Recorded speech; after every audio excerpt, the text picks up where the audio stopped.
আসসালামু আলাইকুম রহমতুল্লাহ। কি যে হলো,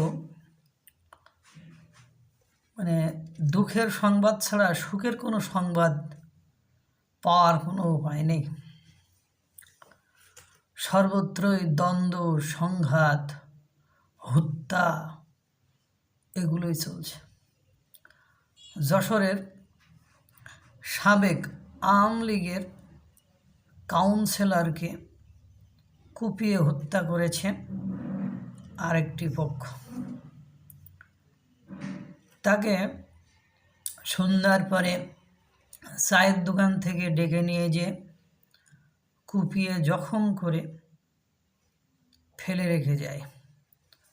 সেখান থেকে তাকে যখন ফেলে রেখে যায়, তাহলে তখন রইসুদ্দিন নামে একজনকে ধরে গণপিটুনি দিয়েছে এবং ওকে হাসপাতালে নিয়ে যাওয়ার পরে সে মারা গিয়েছে।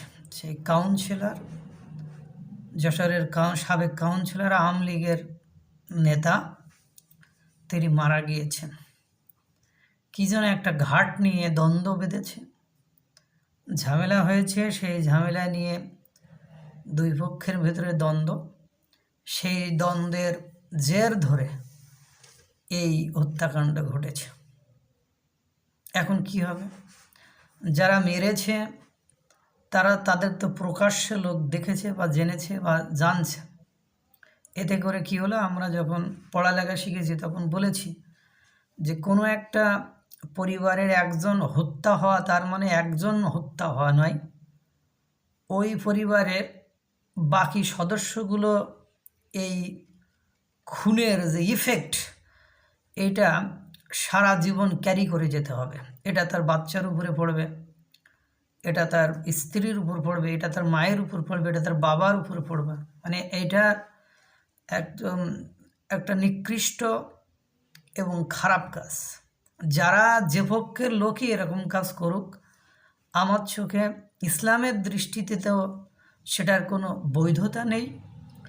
সেটা একটা হীন মনমানসিকতার কাজ এবং ইসলাম বিরূপ মন মানসিকতার কাজ।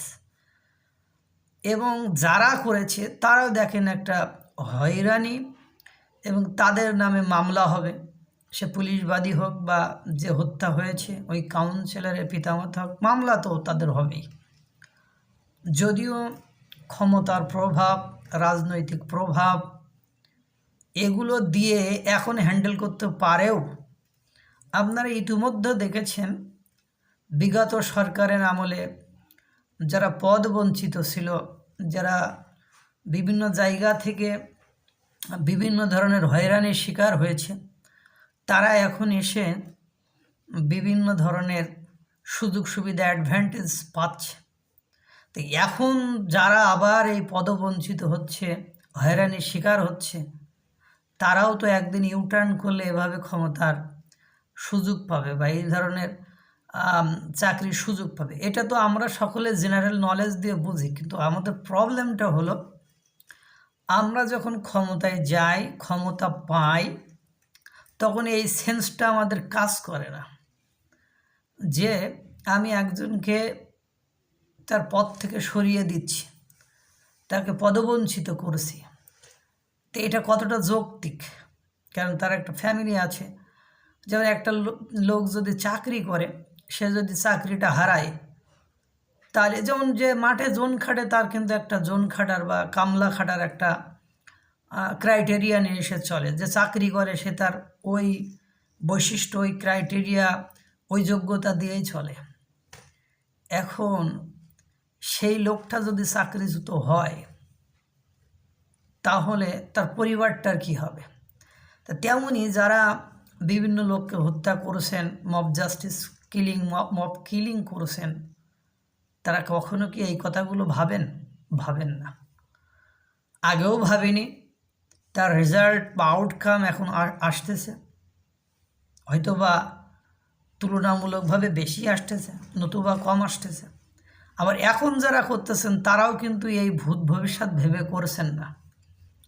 আমরা সকলেই একটা শান্তিপূর্ণ সমাজ, রাষ্ট্র, দেশ চাই, কিন্তু কথা হলো শান্তিপূর্ণ সমাজ রাষ্ট্র দেশ চাওয়ার জন্য আমাদেরকে তো একটা পক্ষকে ছাড় দিতে হবে। কালকিনিতে ওরকম কুপিয়ে হাতের কবজি পা কেটে নিয়েছে, 2 জনকে হত্যা করেছে ওই সম্পদ দ্বন্দ্ব নিয়ে, বাড়িঘর পর্যন্ত ভেঙে দিয়েছে। নড়াইলে ইউপি মহিলা সদস্যকে যৌন হয়রানি করে ধর্ষণ করে বিষ খাইয়ে মেরে ফেলেছে। এই যে ঘটনাগুলো বিভিন্ন জায়গায় ঘটছে, এগুলো কতটা হৃদয় বিদারক। যেমন ভৈরবে জাহাজে 7 জনকে খুন করেছে একজন, হত্যা করেছে একজন। It's a really sad news for us. এটা সত্যিকার অর্থে আমাদের জন্য একটা খারাপ সংবাদ।